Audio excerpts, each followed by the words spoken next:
Hello.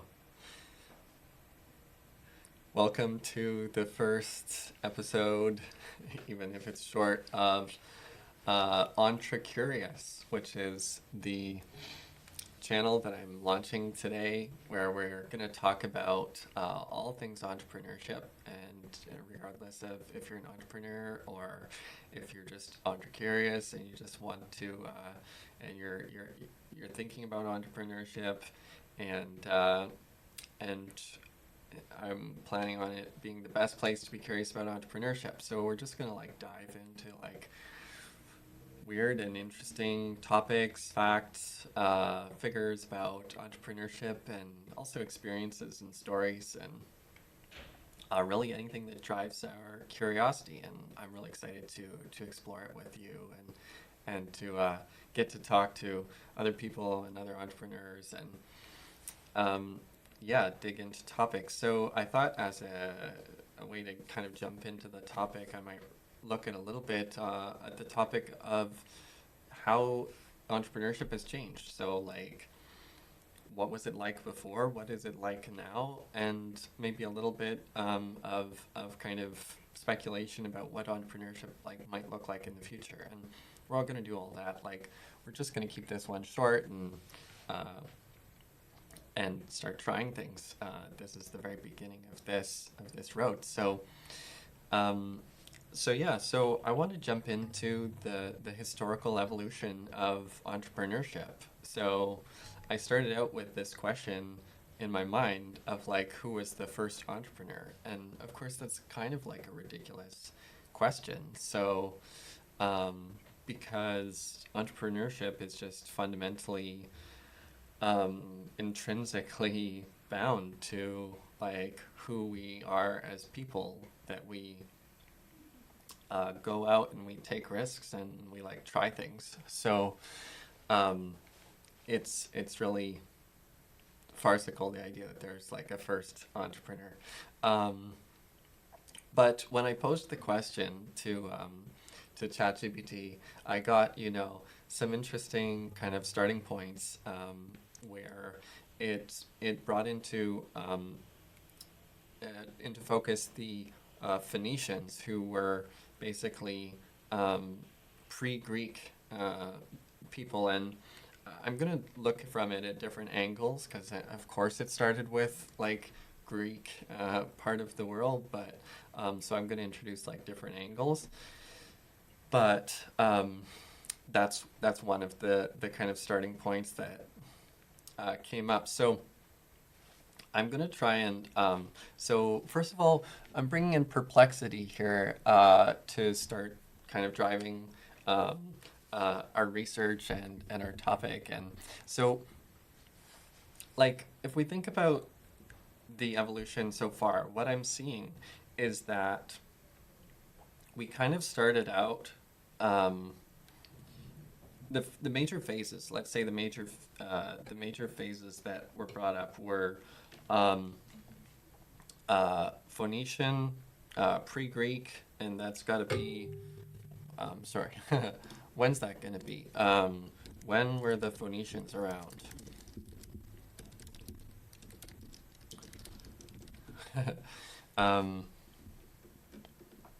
At its height around 1100 to 200 BC. Oh, interesting.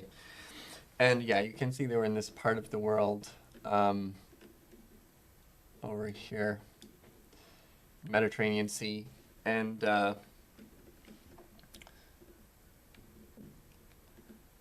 so the Phoenicians,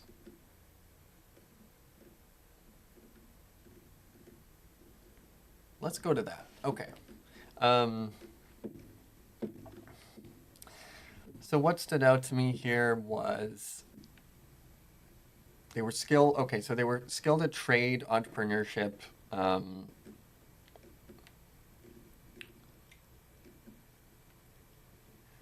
Right here.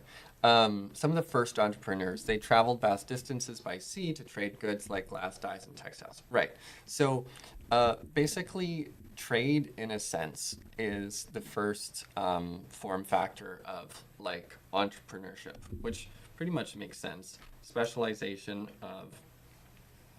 production of goods or disproportionate location of where different kinds of resources are located. So, and then people coming up with the realization that like those people over there, they'd like some glass and we'd like some dye. So, so they started trading. But like money may or may not have like really existed at this time. In fact, it mentioned that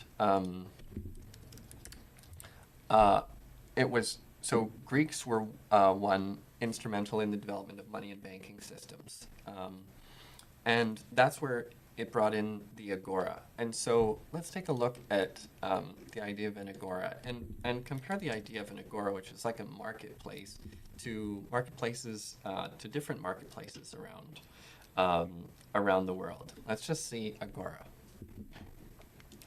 So agoras was a central public space.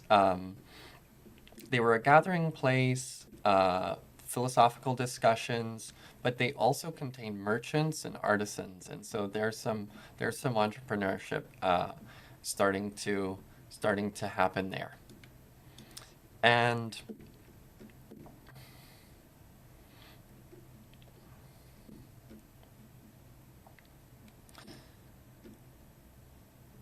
so there were other ones around the world. So there were also Persian bazaars. Um, these are something we kind of can imagine and know pictures of. Incredible hubs for trade, and yeah, these continue to be important. Another one was mentioned that I want to take a look at, and that is hats, Indian hats. Let's take a look at these. Oh, that's not the right hats. Indian hats marketplaces. So again, markets, handicrafts, household items, these were places where entrepreneurship were starting out, where people were making things and they were starting to sell them and trade them. So let's go onwards to basically Middle Ages and the medieval period. And in the medieval period, I've been learning about the importance of guilds. So guilds were associations of artisans and merchants who controlled the practice of their craft in a particular era during the medieval period. So they had a role in regulating quality, setting prices, and protecting the interests of their members. And they contributed to economic stability and local commerce, and they were kind of a precursor to modern business practices. And in other cultures, we also saw these networks of craftsmen and traders, including the one in the Persian Empire, the famous Royal Road, and of course the Silk Road, which is well known as well, and the multicultural exchanges. So, but with guilds, let's take a look at medieval guilds. Let's just have some fun.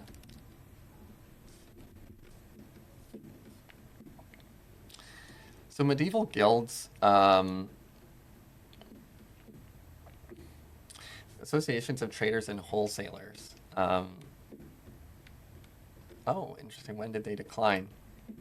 They were associated with patron saints, and they organized religious festivals and charitable work. Okay.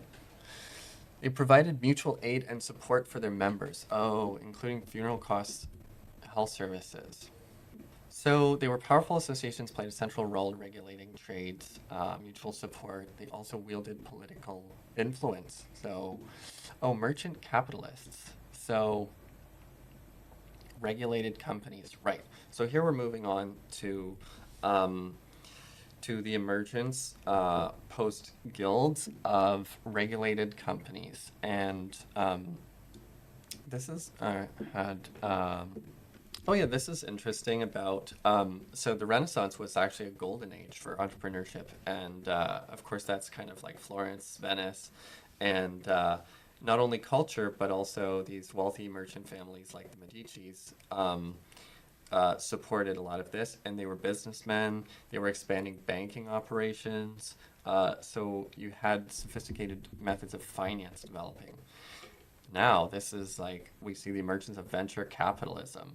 Merchants and bankers started financing business ventures in return for a share of the profits, which laid the groundwork for modern venture capitalism. And that's extremely important thinking about like what entrepreneurship looks like today, at least in terms of like the venture-backed side of the modern entrepreneurial landscape. So, how exactly did that work, though? I mean, maybe that's a topic for next time. Um, so we had this Renaissance, and then after the Renaissance, we probably get into the industrial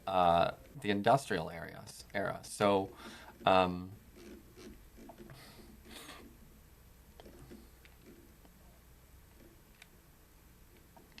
yeah. So in the Industrial Revolution, modern capitalism, say entrepreneurship became essential to economic growth and development. But what exactly kind of happened there that transformed, the Industrial Revolution? Okay, so what was going on in entrepreneurship during the Industrial Revolution? So what was it like to be an entrepreneur during the Industrial Revolution?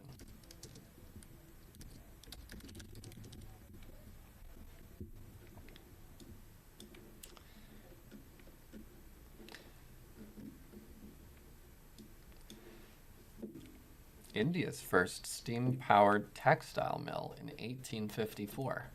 Okay, wow.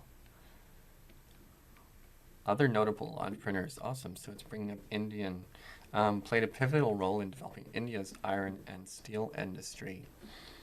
They had to navigate unfavorable policies, regulations imposed by the colonial government, which often discouraged domestic industrial development. The prestige of businessmen was low, interesting.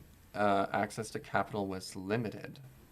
And why was that, I wonder? Why was the prestige of businessmen low? I'm just curious.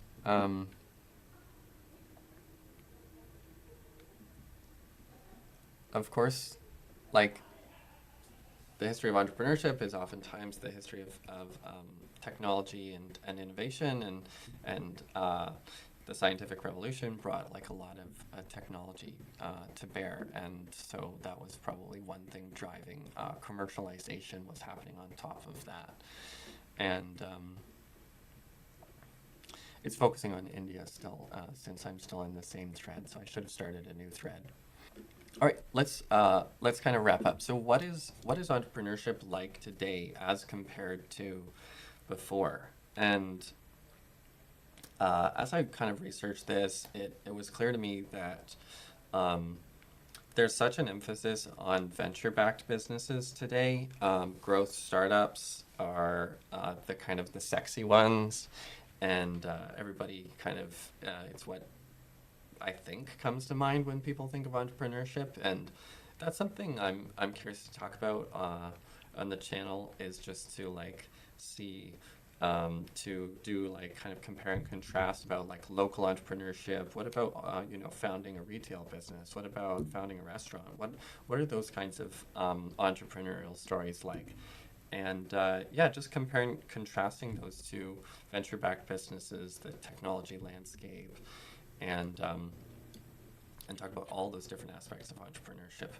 But I myself am like kind of building a venture-backed business. We're doing fundraising, etc. And so like that's kind of the world that I'm swimming in, and trying to at the same time make sense of these bigger trends too. So